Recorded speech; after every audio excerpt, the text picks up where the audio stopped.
go! It's Monday! Fresh! Off of the Easter resurrection weekend. You're locked and loaded! You better have that coffee, iced or regular. You better have that breakfast pastry, that chicken McGriddle, whatever you're having right now, because we finna hit you up with the best morning show out there on the platform, on the hottest network talking Bama athletics, especially football, the Bama Standard. This is Bama Vision, yours truly, Stephen M. Smith, right here with my guy behind the screen, Herb, the better Ragsdale. Herbo, good morning, brother. How you feeling? Man, it's a beautiful morning, Steve. I'm ready to roll.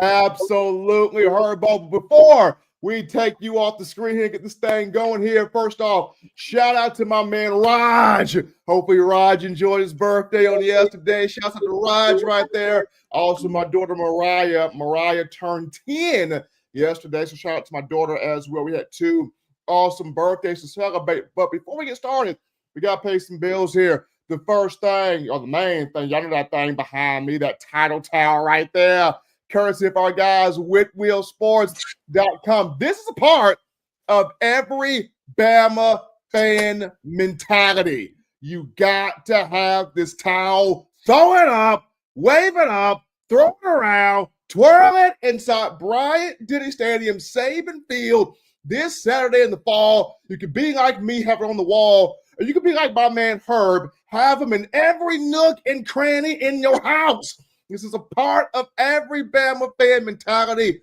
Thomas Whitaker, Lavelle Wilson, I've known these guys for 10 plus years. Tremendous men, tremendous community guys, and they stand behind this product. I stand behind it as well.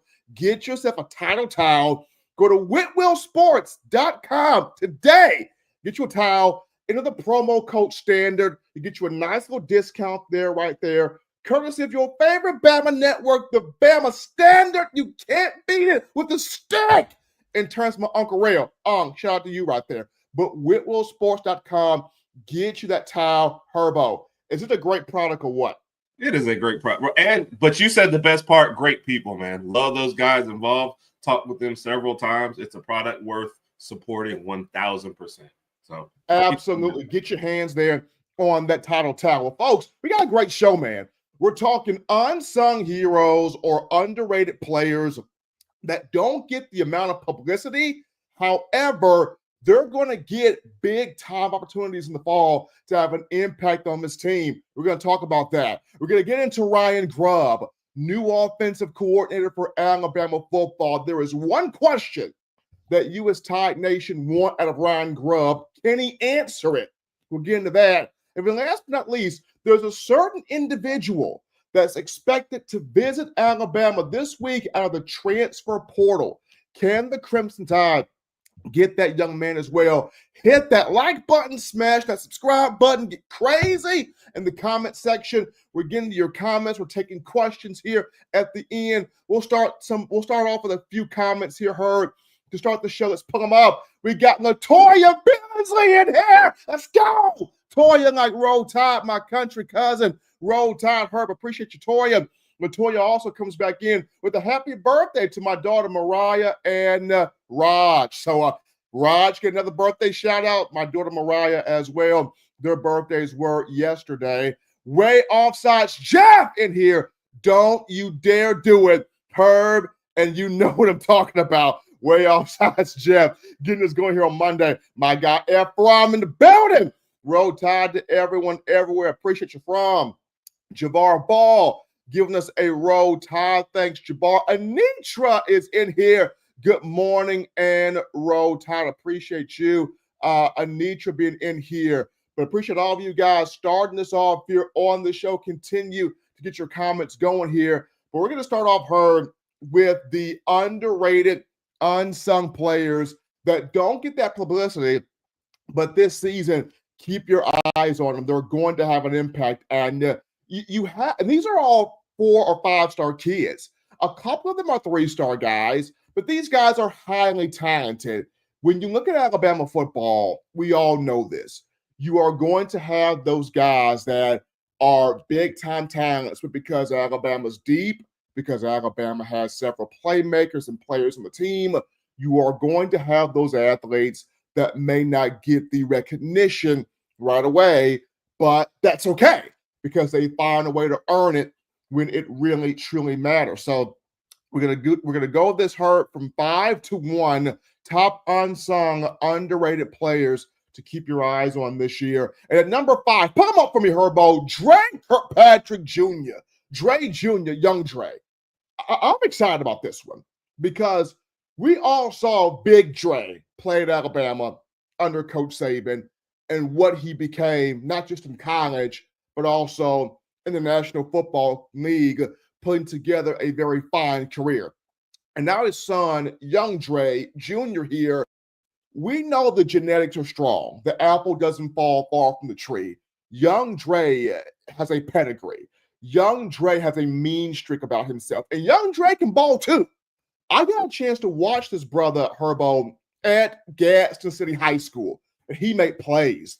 As a defensive back, as a return specialist, the guy was a ball magnet. He was all around the football. And he gets a chance to do this here for the Crimson Tide. And I understand Bama has a deep secondary. When you look at the Keon Sabbs, the Bray Hubbards, the Damani Jacksons, the Xavier Browns, the Zay Mincy's, you look at Dijon Lee, you got several guys in the secondary. However, Kane Womack's defense, it plays a lot of players. In the Swarm D, several guys are going to get reps. They're going to get opportunities and marquee opportunities. And when I look at Dre Jr., he's going to get his. He is going to get his out there on the field. But what I would love for Alabama to do right now is to look at him also from a special teams aspect, from a punt return aspect.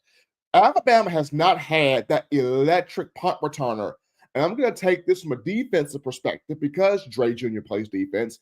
It hasn't had that electric punt returner from a defensive back perspective since a Javier Arenas, since an Eddie Jackson, since a Cyrus Jones.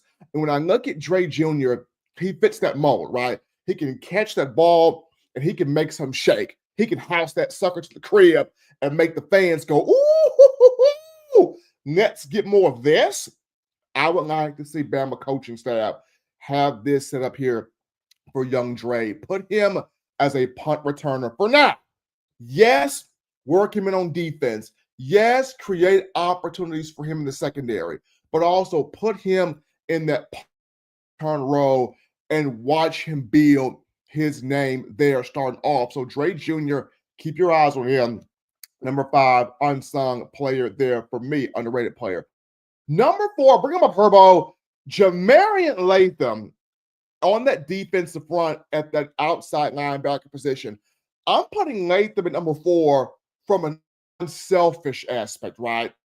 Jamarian Latham did something in the spring that needs to be talked about more. He decided to switch positions. He was a field side defensive end or a bandit on the defensive line last season, right? He's like, you know what? I want to change spots. I want to go from bandit to wolf. I want to go from field side defensive end to stand up outside linebacker and see my guy Keon Keeley really pop and shine in that bandit role. Jamarian Latham changed positions. And I'm excited because here is somebody that is in his 5th or 6th year in the program. Let's go 5th year in the program. And a dude that he's the only guy, people, on the Alabama roster with the national championship ring. Think about this. He's the only guy on the roster that knows what it means to win a title. He got one 2020, first year that COVID came in. He was a freshman that year from Pickens County High School, Reform, Alabama. Jamarian Latham winning a national championship in 2020. So here's a dude that is going to get reps at that wolf spot. He's going to get reps as an outside linebacker, but just his unselfishness. He doesn't get talked about a lot, but this is a guy that's going to have a marquee impact. He knows his program, knows the culture of this program, knows what it takes to win a championship, knows what it takes to have that impact and be successful. So looking forward to Jamarian Latham, number 4, unsung, underrated player right there. Number 3, we're going to stay with the linebacker position. We're going to go inside to that inside backer room, Herb. We're going to go with Abdul Sanders, freshman here from California, West Coast kid. This dude had a very good spring. And we were at the A-Day event, Herb, and we saw this guy make a lot of plays, sticking his nose in, making tackles, shooting the gap, shedding off offensive linemen, getting to the football, getting to the football, making those stops in the backfield. We saw a lot of that from Sanders. And with Deontay Lawson coming back from a leg injury he suffered last year, we want him to be 100% for fall camp, and hopefully will be that way. But when you look at Sanders here, have this young man get the reps he got in the spring is going to be huge, because in the fall, you're going to need him. Right behind Deontay Lawson, and of course, you've got Justin Jefferson. You have Nakai Hill-Green. Those are your 3 veteran guys. But having Sanders rotate in there and having the experience that he got this spring is going to only benefit him, because there are going to be moments where he will be called upon by Kane Womack, by Chuck Morrell, inside linebackers coach, to get on that field and make plays, to get on that field and dissect where the play is going, to get on that field and bang, smack that running back up, right? To get on that field and pressure the quarterback in certain situations, but also to play big time in pass coverage, like what Sanders brings to the table, his size, his physicality, football intelligence, lateral quickness there. He brings a lot to the table. He would be my 3rd guy. Number 2 here, going to offense. Give me Rico! Rico Scott. The dude had a touchdown reception last year against Mercer on Saban Field from one Austin Mack. And he is another one that he's in a room where other guys get the publicity. You have the Isaiah Hortons, Jeremy Bernard, Ryan Williams, Jalen Mbakwe, Derek Meadows. We saw him make some things happen there in the A-Day event. He's in a room where other guys get that notoriety, but Rico can ball. Rico Scott can flat play. We're talking routes, hands, speed, catch radius, balance, body control, playmaking ability. Rico Scott has it, and has it in spades. Keep your eyes on that young man. He's a baller. He is going to be on your radar. He may not be big on the radar now, but he's going to be on the radar this season, especially in the fall, watching what this young man can do out there, on the field. I like what he brings. I am really intrigued by Rico Scott. I'm looking forward to the playmaking ability he's going to have there, on display. And so last but not least, that brings us to our number 1 guy, Herb, Dre Washington, the transfer running back from the Louisiana Raging Cajuns. This is another one that not a lot of people talked about, but at the A-Day event, we saw some tough runs. We saw smooth power. We saw bursts. We saw quick decision-making, quick cuts. When that ball gets into his hands, Washington ain't playing around. No movement. What hole he's hitting, what direction he's going in, he's going to make shake here with the football in his hands. Here's a guy that in his career at Louisiana, 229 carries, 1,343 yards rushing, had 9 rushing touchdowns just a season ago. Well, not a season ago, but throughout his career for the Raging Cajuns last season, he had 73. Well, last season, he had 5 rushing touchdowns. He had 478 yards rushing on 73 carries. Last year, he also had 6 catches for 107 yards and a touchdown. So Ray Washington can give you a bit of everything out there from that running back perspective. I know we were excited about Jam Miller, excited about Richard Young, and for good reason. We're excited about Daniel Hill, the growth, the improvement he's made.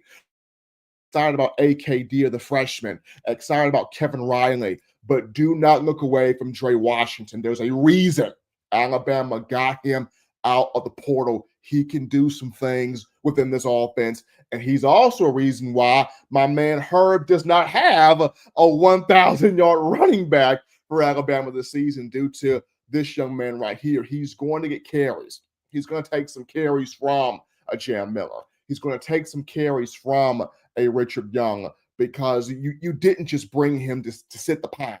You brought him to be a force. You brought him to be an impactful guy here on this roster in the running back room. So those are my five. Dre Jr., Jamarian Latham, Abdul Sanders, Rico Scott, and Dre Washington here. Loving those five. We're going to bring Herbo back to the screen for this moment here. Hey, Herb, you like those five right there, Herb? Oh, I like those five. I was looking at the names from last night. Sanders, I think, is an intriguing one because you really, really don't hear a lot about him at all. Washington, because he transferred in, he should definitely be getting more love. Alabama doesn't take that many transfers every year. So the ones they take, you should really pay attention to. Rico, had the big moments last year, trying to work into a crowded room. I think that's a great one as well. And of course, Latham and Kirkpatrick. I mean, it's just a great list, man. And I feel like all five of those guys are hungry and looking to make an impression. And sometimes coming in under the radar is the best way to do it. So I love the list. I think they're going to make a huge impact this year. Looking forward to watching all of those guys succeed, Herb, out there on the field, especially, like I mentioned, you have guys that do not get that publicity. They do not get their names up for real big in the page clippings, but they work hard. And these are all former 4- and 5-star kids. Dre Jr. is a former 3-star, which that still bogs me at times to look at how is this kid only a 3-star when he came out of Gaston City High School, but it kind of just is what it is here, at this point. But we're going to transition. Well, before we transition to topic 2 here of the conversation, as always, folks, you see this thing behind me. This is a title towel. You got to get your hands on this. This is a part of every winning mentality for an Alabama fan. For you as a fan, it's I got to have my food, I got to have my drink, but I also got to have this title towel. You go to whitwillsports.com. That's whitwillsports.com there. You go to the site right there, you get you a towel. You do that by using the promo code STANDARD. You get you a nice discount there on that towel. Thomas Whitaker, Mabel Wilson, outstanding guys, outstanding people, and I stand 10 toes down behind this product here, the title towel. You cannot beat it. Get your title towel today. Wave it in that stadium this season, this upcoming fall. Wave it inside Bryant-Denny Stadium, Saban Field, as you watch your Crimson Tide pursue the college football playoff and hopefully a national championship opportunity here in the fall. But as we transition now to topic number 2 here, Herb, it's Ryan Grubb, new Alabama offensive coordinator Ryan Grubb. And there's one question that we all are asking here. One question. The question is he a cut above, right? Can he put you as a Bama football consumer in the mind of Steve Sarkisian, Lane Kiffin, Michael Locksley, right? Because we were spoiled by those three. Those three were a cut above. Those three knew how to manipulate the offense to where it made every defense frustrated. Those three knew how to pop out Heisman finalists, Heisman Trophy winners, success at quarterback, running back, wide receiver. Those three knew how to not only get it done, but to get it done in style, to get it done in flair, to get it done with balance, to get it done with elite level play calling. We're going to set Nick Sheridan and Tommy Reese to the side. They were good. They were decent. But when you are spoiled by elite, you want to see, can this program get back to that caliber of play caller? So that's the question we're asking for Ryan Grubb. Is he a cut above? We saw what he did at Sioux Falls with Kalen DeBoer. We're talking 3 NAIA championships. That was nice. We saw what he did at Fresno State with the talent that was there. We saw what Ryan Grubb did at Washington with the talent that was there. But Now you look at Alabama, and as I mentioned on a previous airing of Bama Visions, this is the mecca of college football. Things start with Alabama, right? That they start with the Crimson Tide. So how does Grubb fare in Tuscaloosa? How does he fare at Saban Field? How does he fare inside Bryant-Denny Stadium? So first and foremost, when you look at this cut above conversation, let's start with Michael Locksley. Not Michael Locksley. Let's start with Lane Kiffin, right? Let's start with Coach Kiffin. Kiffin, who was at Alabama from 2014 to 2016, we all know how controversial Kiffin was when he first came to Alabama. A lot of us were, don't you bring that mess here. Don't you bring that nonsense here. Oh, Lord, Kiffin, hide everybody. Hide your wife, hide your kids, hide your everything. Don't you bring Kiffin to Tuscaloosa. But Nick Saban saw something. He saw something special. He saw something different. And as controversial as Kiffin was, Bama needed Kiffin. Kiffin needed Alabama. And what did we see? For 3 years, all Kiffin did was this touchdown before the play was even done. Why? Because Kiffin knew what he had schemed out, what he had structured, what he had called out and put together. He knew it was going to work before the play could even get done. And with Lane Kiffin, you saw 3 SEC championships back to back to back, 2014, 15, 16. With Kiffin, you had a 3,000-yard quarterback in Jake Coker. With Kiffin, you had a Heisman winner of Derrick Henry 2015. With Kiffin, you produced, 1,000-yard receivers like Calvin Ridley. And you had Calvin Ridley as a 1,000-yard receiver in 2015. Also, Amari Cooper, 1,000-yard receiver in 2014. So, and even Kiffin took a Blake Sims that nobody at first thought would be great as a quarterback, made Blake Sims great as an Alabama quarterback. So that's what Kiffin did. He was a cut above.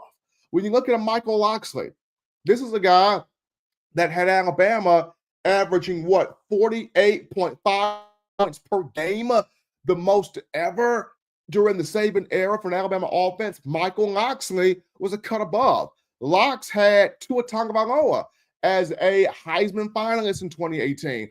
Locks had Jerry Jeudy as a Biletnikoff Award winner in 2018. Locks was so good, Tua was just chilling in the second half of games. Tua didn't even play in the fourth quarter of games in 2018 because he did all of his damage in the first half. Tua was talented, but Locks was just that good as an offensive coordinator. He was a cut above. And then you look at Sarkisian.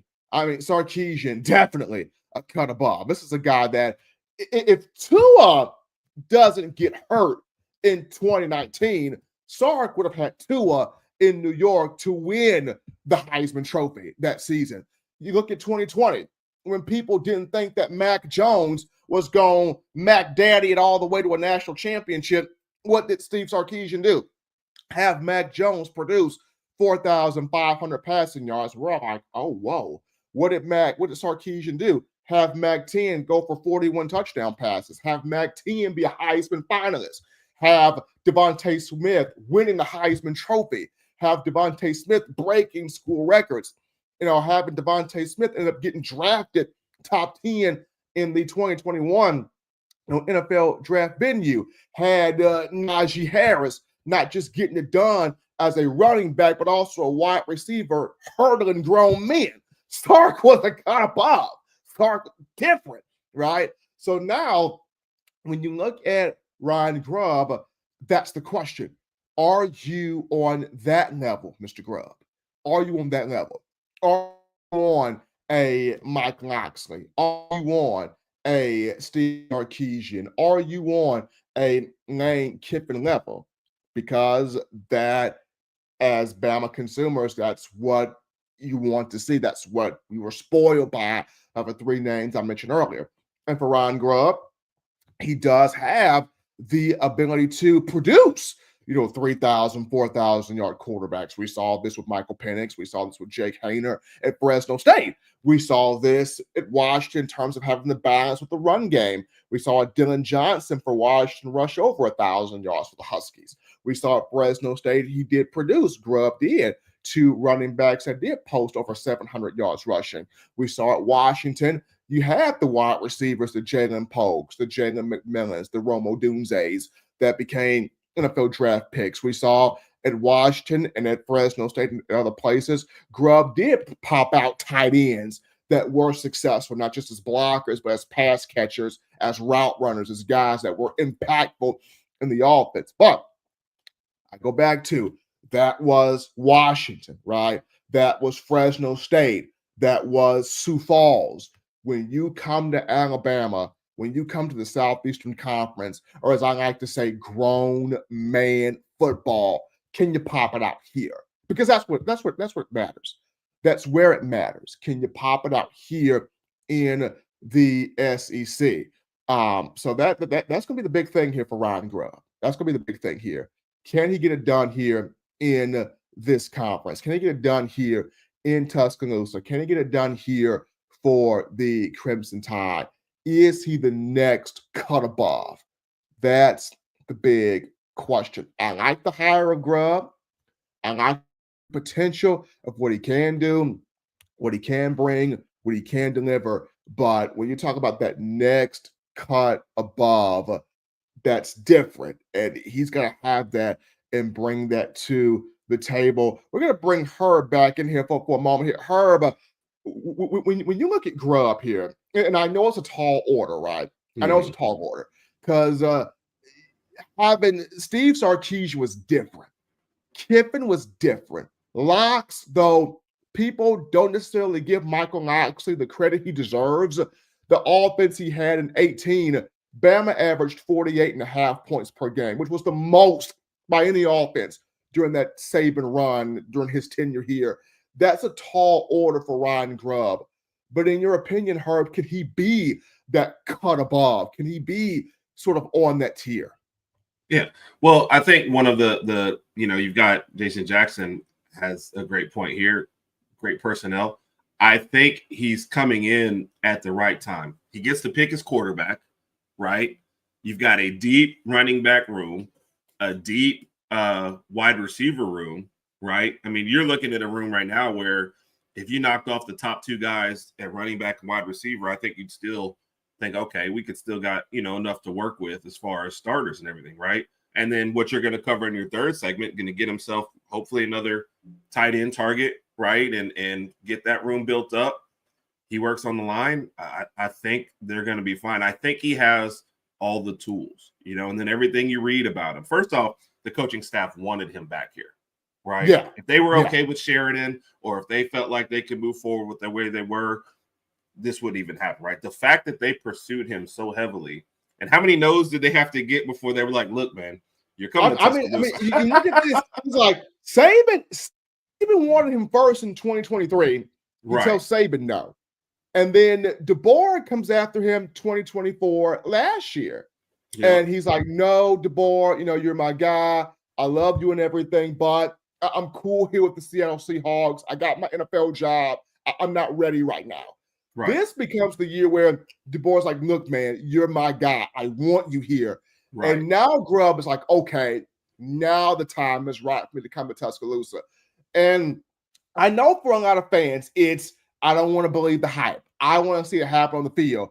It's been too much hype. Can I get substance? It's been too much sizzle. Where's the darn steak? Can the darn steak hit the table? And I get it. For a lot of the Bama fans out there, I get it. You want the real substance. Well, when you bring in a Ryan Grubb that people have wanted since 2023, now he comes in. And we saw throughout the spring the different things he was implementing here, in this offense. And as you mentioned, Herb, he has the personnel. Yes. He's got the personnel at quarterback. He's got the personnel at running back. He's got the personnel at wide receiver. People are asking about, well, it don't mean nothing if the offensive line isn't there. The offensive line, it's working itself out. Coach Chris Kaplevik, he's gotten that situated. Right. That thing is working itself out. The one aspect that I want to see from Grubb is that offensive coordinator to quarterback connection. Yes. That's what I want to see from Grubb more than anything. Kiffin had that with Blake Sims and Jacob Coker. Whenever there was an issue with Blake, we go back to 2014. Blake, I remember 2014, it was the Iron Bowl. And Blake, it was rough on Blake. Blake had, 2-3 picks in the Iron Bowl at Bryant-Denny. And I remember Saban was ready to go get Jacob Coker prepared. Kiffin goes, no, we came here with Blake. We going to ride with Blake. And Kiffin brings Blake over. Hey, man, look at me. I got your back. Look at me. Trust me. Look at me. And Blake trusted that. And we saw Kiffin and Blake had a relationship that they had each other's back. And you saw Blake blossom. 2015, we saw it with Coker. Names like, look at me, man, I got you. Coker becomes a 3,000-yard quarterback. We grew with Coker as consumers of the sport. We grew with him. Yeah. 2016, your first year with Jalen Hurts as a freshman. Lane made some incredible stuff happen there. And then, of course, with Sarkisian, the relationship with, Mac that he had there, and even with Tua prior to the injuries there. So that's the thing that I want with Ryan Grubb is that relationship with the Alabama quarterback to where that guy, Ty Simpson, Key Russ, Austin Mack, that guy sees he's got my back. I can look at him in moments where I may feel nervous or I may feel frustrated or the defense pulls a move on me that I didn't see coming. Grubb, help me out here. And Grubb is right there saying, look here, Pim Juice. I knew they were going to pull that. So here's what we're going to do. Here's how we're going to flip this over right here. And they have that kind of chemistry they're going. Yeah. I think the fact that he's getting to pick the quarterback and he's watching them grow through the competition will lead to that point. I think they will have grown together, come in here together, and he gets to pick the quarterback that he wants. So I think it'll be fine. Also, one of the things you read about Grubb is in-game adjustments are one of his strengths for sure. I think that's what he'll lean on when times are tough or for his quarterback. I think he's going to get him calmed down and go. So I've got confidence in him, man. I'm looking forward to next year. So going to be an interesting season. Herb, appreciate you, my man. We're not going to look into. We're going to look at it now.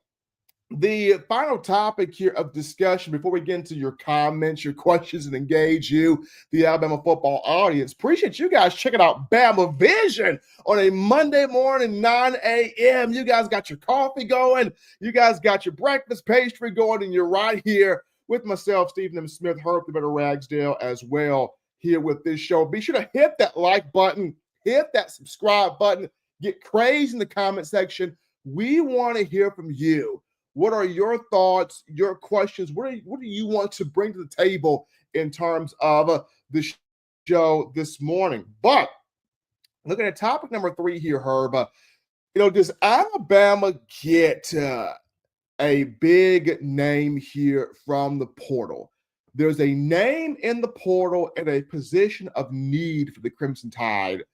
Does Bama get Brody Dalton, tight end from Troy University, who's in the portal right now, looking for a new home in college football?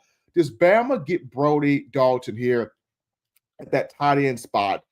Dalton, according to several reports, several articles that I've read, he's expected to visit the Tide this week between Tuesday and Wednesday. Some reports are saying Tuesday, others are saying Wednesday, but we know this week Dalton will be visiting the Crimson Tide out of the portal. Now, Dalton has 3 schools he's interested in.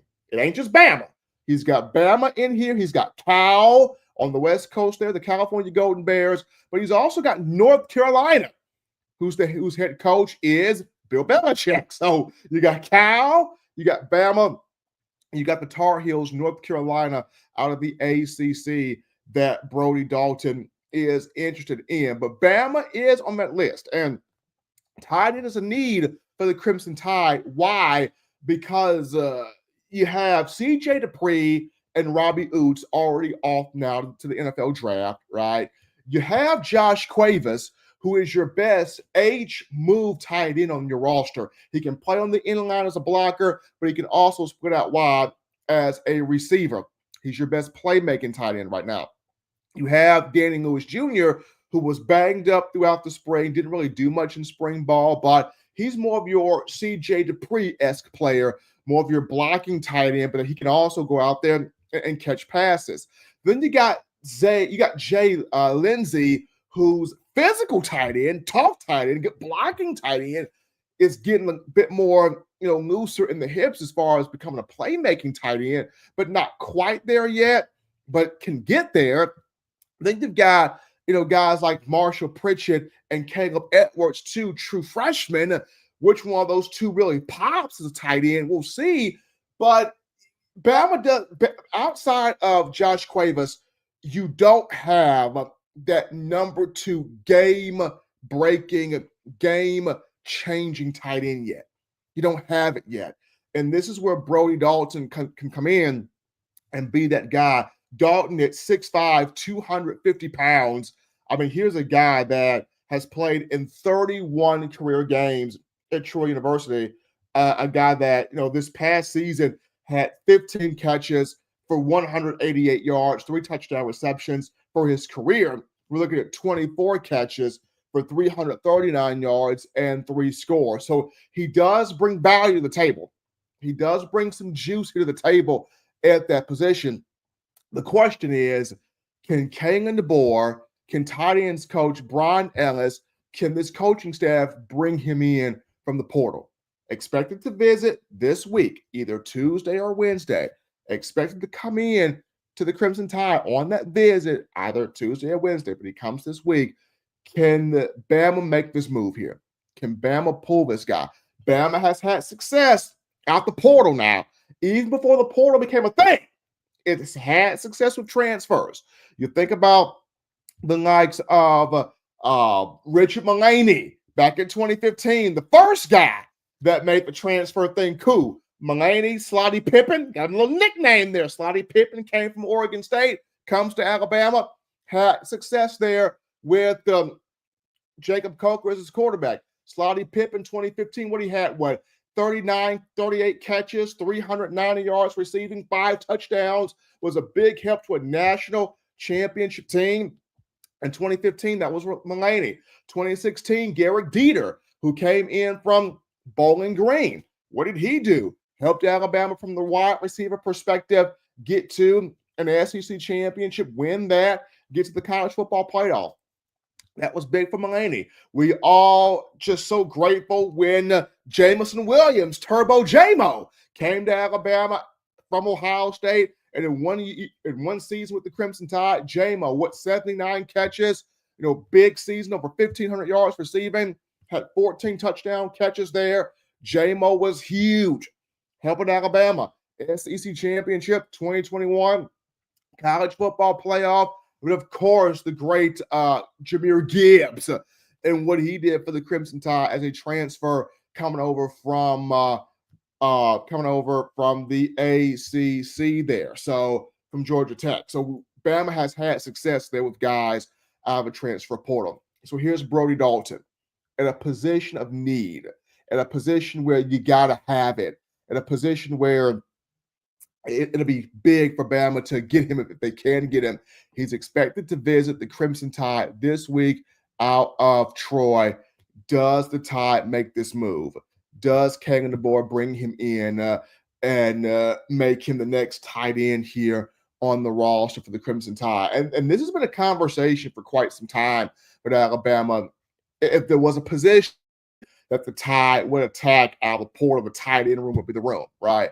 The tight end room would be the room. So, I mean, I like the guys that you have here with Josh Cuevas, good H-move tight end, can make some things happen out there as a route runner.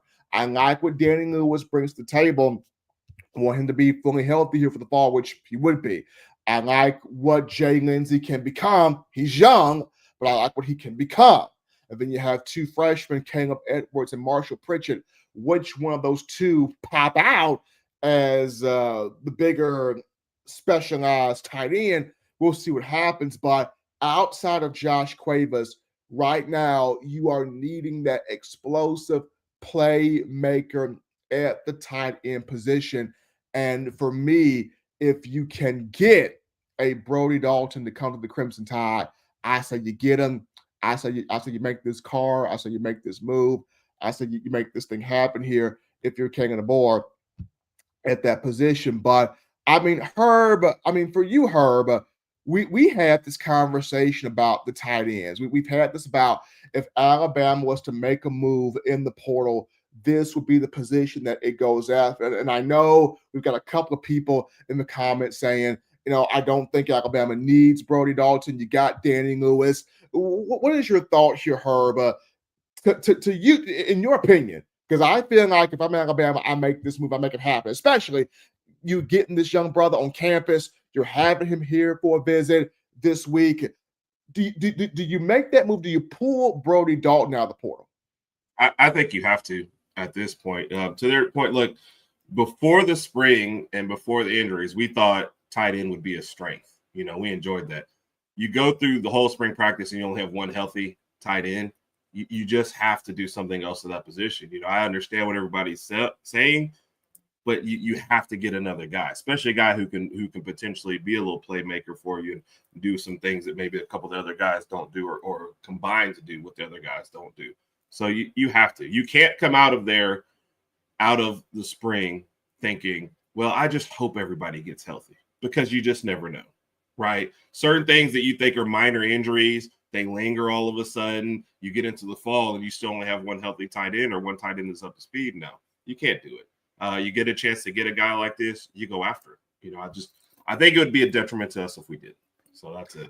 You have to pull that card, because in today's college football, with the playoff expanded to 12 teams, and with the playoff expanded to 12, you need depth.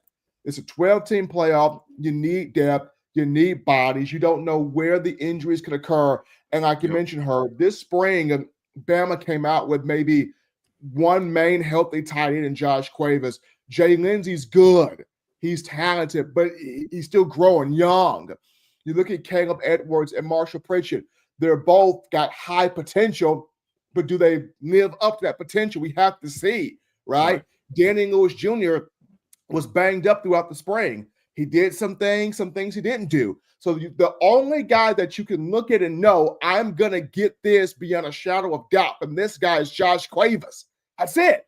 So you need somebody else that you feel, okay, I know what I'm getting from this guy. And Brody Dalton, he's got experience, played in 31 career games. You need that experience. He's a guy that is a playmaker. Last season, he did have 3 touchdown catches at Troy. That is something. That is something there. He does in his career 24 catches, 339 yards. He does have something there. As Jason Jackson just brought up here, he came from a championship program at 5 High School. That's a championship program. He's not far from Tuscaloosa. He's an in-state kid coming from Troy. You watch Bama football at Troy. You know the mentality of what's the mindset of being at the University of Alabama, right? It's competing to be in that playoff. It's competing to have a shot to play at a national championship or for a national championship. So if you can make the pitch to Brody Dalton, hey, you're our missing piece. You come in here, you can be impactful. You come in here, you can be a playmaker. You come in here, we can get you the football. You come in here, you can have success and be off to the NFL. You make that pitch, you bring them in here. Like that's a position, in my opinion, that's a position of need. Tight end is a position of need. And if you can get that young brother sold to, I'm all on Bama, 10 toes down, get me in here, you make that pitch. You make, in my opinion, you make that pitch, you make that move. Yeah, no, I agree. And in a make or break year, you have to have as many shots as you can. Look, if you bring him in and you don't need him, that's fine. That's a luxury. That's a miss. Okay, right. We'll take that, right? But if you need him and we don't go after him, that's even worse for this team. They have to do this. I just don't think they have a choice. I mean, this is what the transfer portal was meant for. The transfer portal was meant for if you have a need. Yes. And you have that need, go out there and attack that need, right? I understand you want to recruit the freshman out of high school. That's awesome. And that's still the marquee thing, right? Getting the next wave of talent, getting that freshman. But the transfer portal was created for, okay, if I've got my freshmen, if I've got returning players from our previous roster, but I still have an area where we can be better at here. We can be better at this spot right here. Go out there and get you a guy that can make you better. I always go back to 2021. 2021, Bama had receivers, but they didn't have a guy that could take the top off of defense and get instant scores, get instant offense. Bama didn't have a guy to where you didn't have to go that 10, 11, 12 play drive. You can get that quick 2-play, bing, touchdown score, instant deposit. You got that in bringing in Jamison Williams. Yeah. And that's what he provided, a need. I can bring you instant offense. I can have that for you. The same thing with Jahmyr Gibbs. 2022, Bama didn't have that home run hitter running back. Somebody that could take that ball, bam, I'm going, instant. Jahmyr Gibbs brought you that in a time of need, in an area of need. Here comes a Brody Dalton that can give you that from a tight end perspective, an area of need here. So if you can get it, if you can make that pitch to bring him into this program, Agreed. Make that pitch, bring him in here to have that need answered here in terms of the program. But Herb, it's everybody's favorite time of the show. It's time to get to these Q&A segments to engage our outstanding fans, and appreciate all of you guys for being in the comment line as we're getting to your questions right now. Before we get into your questions here, y'all see that thing behind me, right? That title towel right there. Get you a towel. It's a part of every Bama fan, Bama consumer mentality. WhitwillSports.com. Thomas Whitaker, Novell Wilson, love those guys. Outstanding product.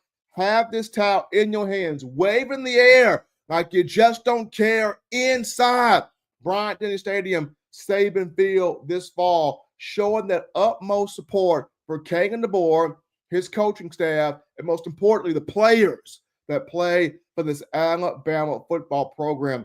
Go to WhitwillSports.com, get you that title towel, use the promo code STANDARD, get you a nice discount there, courtesy of your favorite network right here, the Bama Standard. But now the Q&A segment, Herbo, let's get these questions popped up here.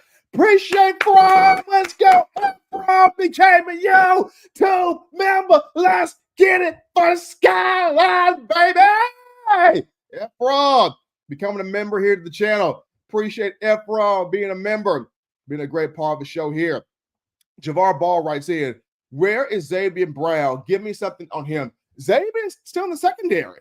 Still a boundary corner, still looked at as a starting boundary corner, in my opinion. Had a strong season last year. Had a great season last year as a freshman. Now, with the rise of Dijon Lee, the freshman throughout spring, and the height that he brings, 6'4", with a 6'8" wingspan, he's pushing to start as well. So we could see a situation where Xavier could be moved to inside slot corner, and you would have Damani Jackson and Dijon Lee on the boundary, but with Xavier at slot corner, but Xavier Brown still out there. Xavier Brown right now is still looked at as that boundary corner, Javar. So Xavier not going anywhere, but I appreciate that question coming from Javar Ball there.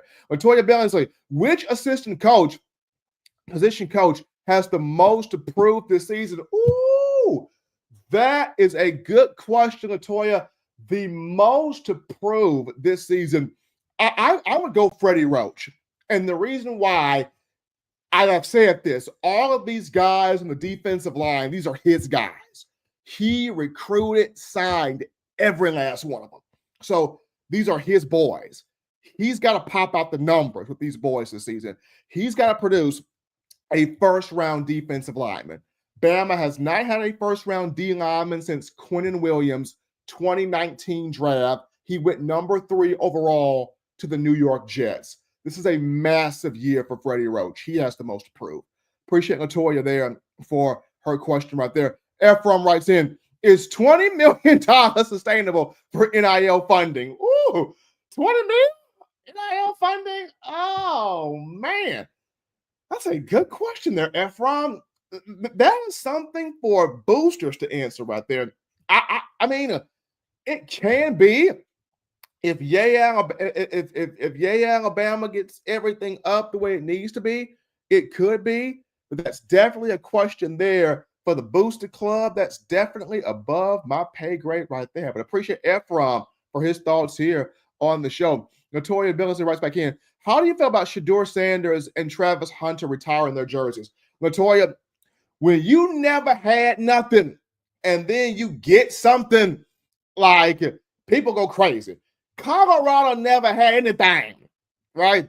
They never had nothing. After Cordell Stewart, they didn't have a quota, all right? So when Colorado finally got something with Shedeur and Travis Hunter, they're like, oh my gosh, God done smiled on us. God done sprinkled some seasoning salt on our soul. We finally got something, and they going pro now? Yeah, I'm retired jersey. Now, would I have done it? No, but this is Colorado. When you haven't had a pot to pee in or a window to throw it out, and you finally get something like that, you're going to celebrate everywhere you possibly can. So I'm happy for Shedeur. I'm happy for Travis Hunter. Colorado finally got something they never had before to this point. So, hey, happy for those guys. Appreciate Latoya for her question there. Latoya also writes in, have they made a decision on revenue sharing yet? I thought it was going to be decided in April. I think that they have made that decision. I think they have made that decision on revenue sharing, Latoya. I know from the SEC's perspective, Commissioner Greg Sankey, I believe they have made that decision. Herb, have they made that decision? Do you think they made that, Herb? Have they made that yet? It's like they're still playing around with the numbers. So everything that you say, like she said, I thought it was about to be decided in April, but every single article that you pull up is still like, okay, we're getting prepared for it. So it's like everyone thinks it's a done deal, but I don't think the official numbers have come out yet. It's kind of where we're at. So I think she's absolutely right. Okay, so decided in April, but they're still haggling over some couple things. So they're still like Dexter tinkering in the lab, right? Basically, that's what it looks like. Yeah. Okay. So Latoya, they're still tinkering with it, but once it gets full on pen to paper, and we have that out there, then we will all see it. But it's in the works. They're just still like Dexter's laboratory, tinkering with it in the lab there. Appreciate you, Latoya, for your thoughts right there. We'll go to Joe Edwards. Will Grubb be coaching from the box or the sideline? Everybody's favorite question when it comes down to coaches. Will they be in the booth or on the sideline? Well, Joe, we will figure that out here in the fall.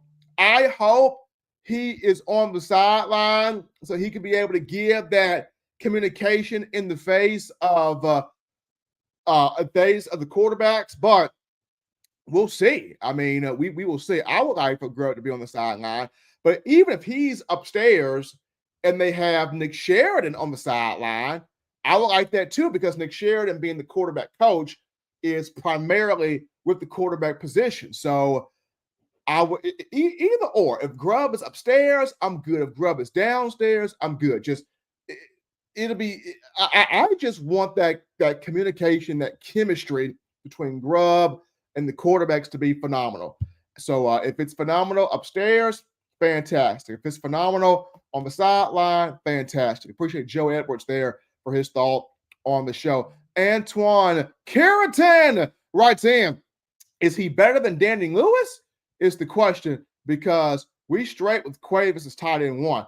So, Antoine, it's not necessarily is he better than Danny Lewis. It's the question of, Bama needs that depth, right? Because Danny Lewis banged up in spring, didn't really do a whole lot, did some things. And with Danny, it's what's the vision for Danny Lewis? Is the vision for Danny Lewis to be a inline tight end, just a full blocker? Or is the vision for Danny to be pushed, outside as well and do a little bit of inline blocking and stretched outside receiving? Like, what is the vision here for Danny? Because if that vision for Danny is to be a blocking tight end fully, then you're going to need a Brody Dalton to be kind of that pass-catching guy with that experience that he has. So it all starts off with, what is that vision the coaching staff has for Danny Lewis? But appreciate Antoine there for his thoughts on the show. We got here Antoine again. How confident are you in the defensive tackle depth behind Keenan and James Smith. Look, you got Keenan, you got James Smith, you got Jeremiah Beeman, you got Isaiah Fega, you got Steve Bongo and Bamoa, you got Cavante Henry, you got London Simmons. I mean, pick your poison. You got depth at that position. Pick your poison. You got depth. You got several guys behind Keenan and James Smith. And then I haven't even mentioned guys like, Jordan Renaud, who can play tackle, or, bandit. I haven't even mentioned guys like Edric Hill, who can play tackle or bandit. So it's pick your poison. I'm very confident there in the defensive tackle depth. And that's the reason why this is such a big year for Freddie Roach. He's got the talent. He's got the depth. All of these guys are his that he recruited. It's his time to pop out these numbers with these defensive linemen. But I appreciate Antoine there with his thought on the show. And all of you guys for getting your thoughts, for getting your questions here on Bama Visions. Appreciate every last one of you making time out on a Monday morning to make this your show, your spot here to talk Crimson Tide football with your coffee, with your breakfast pastry, for you to be engaged here in the conversation. This is awesome. This is cool here. I mean, Herb, enjoying our fans today, Herb. Really, they always bring good questions in the morning, and specific for you. But I think you give them good information too. So appreciate that as well, man. Appreciate that. I mean, it's good on both sides. Now they wake me up in the morning for sure. I mean, they keep me on my toes, dude. They get you up, in the AM. But going back to that question that Latoya had about, the people retiring, Colorado retiring, Travis Hunter and Shedeur Sanders. I mean, look. Colorado hadn't had nothing. Colorado hadn't had nothing. So for Colorado to sit there and go from having one win a season or no win a season, and then you get a Shedeur Sanders or Travis Hunter, and you're getting 4 to 5 wins. Hey, you feel like you're rock stars. So you definitely gonna sit there and retire that jersey. Colorado heard. Funny story here. You're gonna get story time with Steve to wrap up the show here. So funny story here, Herb. This goes back to me in high school. I went to Francis Marion High School. This is in Perry County. So this is in the Bible Belt of Alabama. Perry County. This is Marion, Uniontown, Greensboro, Demopolis. This is Bible Belt, where there's a church. There's a church on every corner. You feel me? Churches right on every corner. So in Perry County, I played 3 years of high school ball. So we weren't used to winning nothing. Our thing was win your homecoming game and beat your arch rival, which for us was Robert C. Hatch High School in Uniontown. If we won 2 games a year, the people were happy. With 2 wins a year, they were happy. We go 2-8. Praise God. We did 2-8. We won. It was sad. I mean, it was sad. So my senior year, we won 4 games, Herb. We won 4. So y'all were kings, right? Parade. We doubled. Look, we doubled the expectation. We doubled the win total. The people in Marion didn't know what to do with themselves. We were treated like rock stars my senior year. Like we got parade floats. Like we got all type of stuff. Like fans sold out every game at that point. Like the crowd came to every game. Was like, France is actually doing something. They actually got a football team. Like, we won more than 2 games. Who these dudes is? We got a little miracle team right here. Like the people packed out. Like they packed out the entire stadium because of the fact that we won 4 games.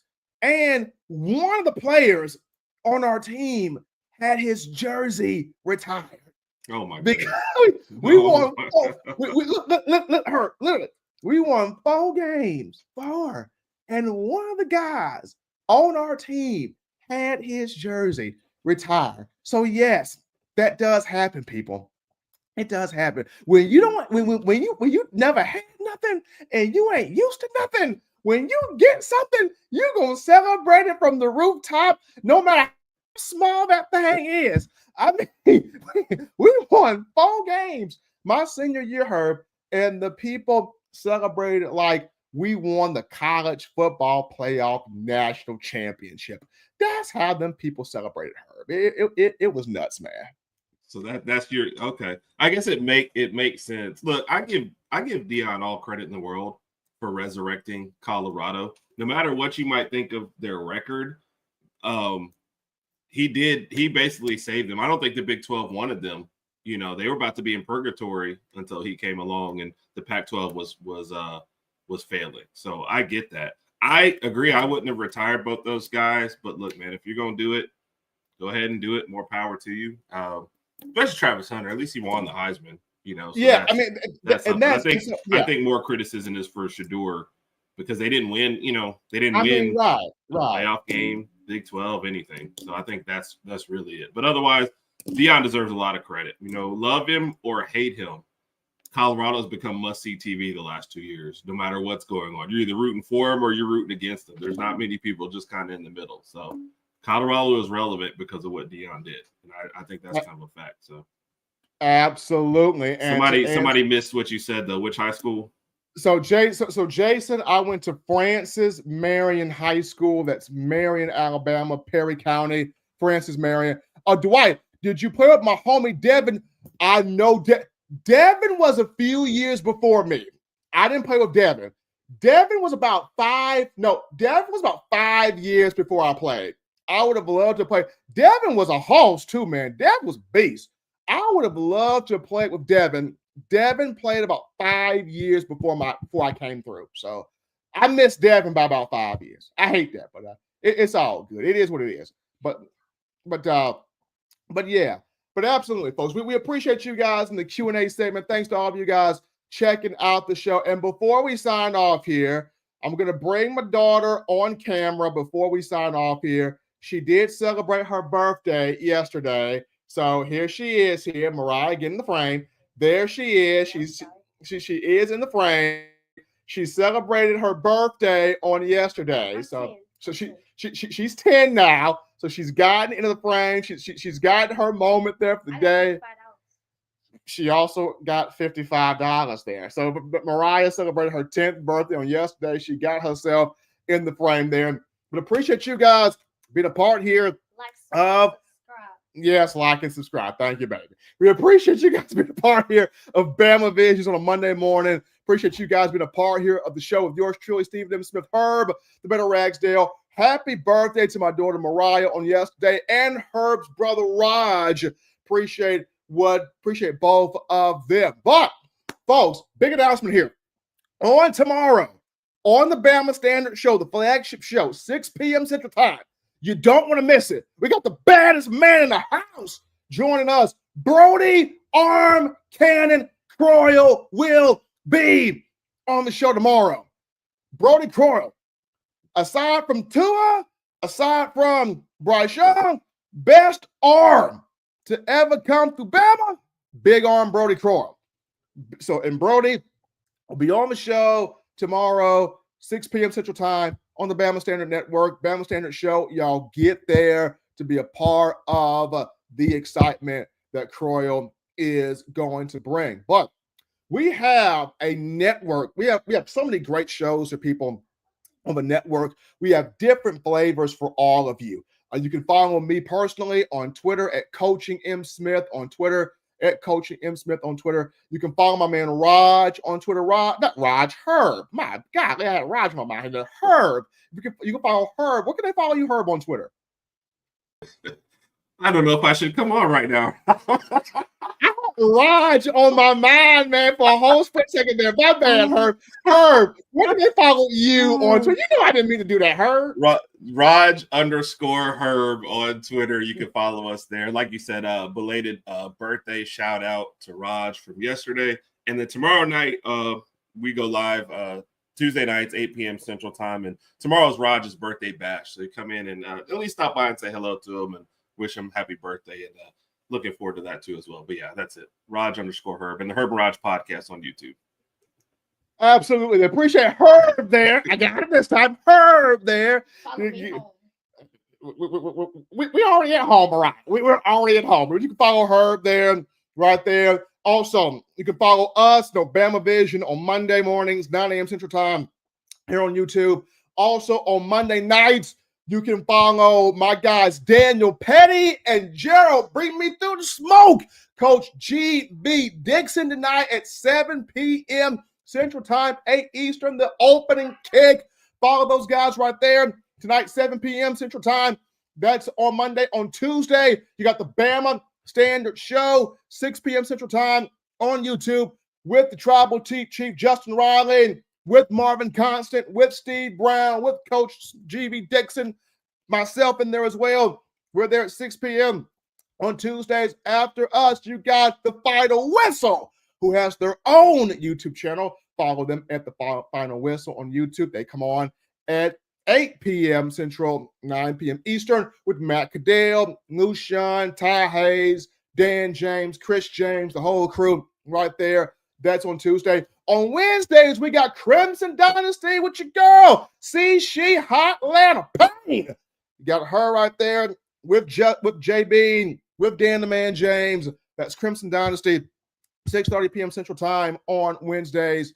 After Crimson Dynasty, you got Teague's Take, the recap there with the legend George Teague, the man JT Teague with his takes right there.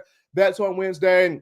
We're going to have something new for Thursday at some point because going hard in the paint comes back basketball season. Sundays, you got Talking Bama with the skater boy JT, JB, yours truly, Stephen M. Smith, and Hurt Better Ragsdale. So we got something for you throughout the week here. Check us out, the Bama Standard Network, for all of your Bama athletic needs here. Till next time, folks, I'm your man, Steve M. Smith.